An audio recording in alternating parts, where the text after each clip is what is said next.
Okay, what up guys? It's Bananaowns here bringing you a little different video. So I just recently finished my new game run of Dark Souls 3 and I actually captured a lot of it with my El Gato capture card. So you're going to look at all of its 1080p goodness. So I decided that I was going to release the videos of the boss fights from Dark Souls 3 and give a little bit of my commentary, and you can hear me, well, suck at the game pretty much. But I'm not too bad. I beat Dark Souls 1 and Dark Souls 2, so you can kind of tell that I'm kind of getting used to playing this again, or at least trying to figure out like what's new about this game. And that'll be very apparent as I fight the Iudex Gundyr here. I make a bunch of mistakes, but let's see if I manage to clutch this out. So, Iudex Gundyr is the very first boss of this game, and I'm actually surprised how quickly they threw a boss at the players. Typically you would have a little tutorial area, but then it would be a decent amount of gameplay before you reach the first boss, like Dark Souls 1, when you're like in the Undead Burg and all that stuff. It takes a little bit before you reach the first boss, and Dark Souls 2 was probably a Forest of the Fallen Giants.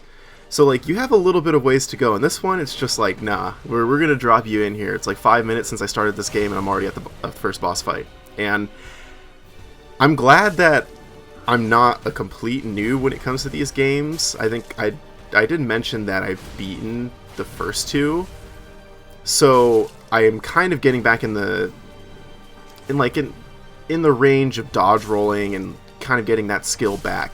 But so this boss is really easy if you know how to roll properly, and I think it serves as a really good tutorial actually for teaching you that you need to look at how the bosses look at the boss's motions and actions. And you can see for the Iudex Gundyr here, he's very telegraphed, and at least like the first part's a lot easier.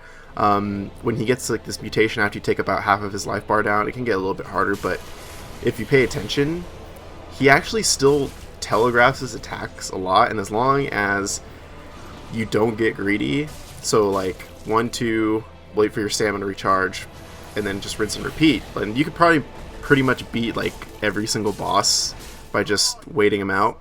So like look at that, like I was down to no Estus Flask and I actually managed to come back and finish the boss fight, and you can see that I really learned, so pop the achievement there.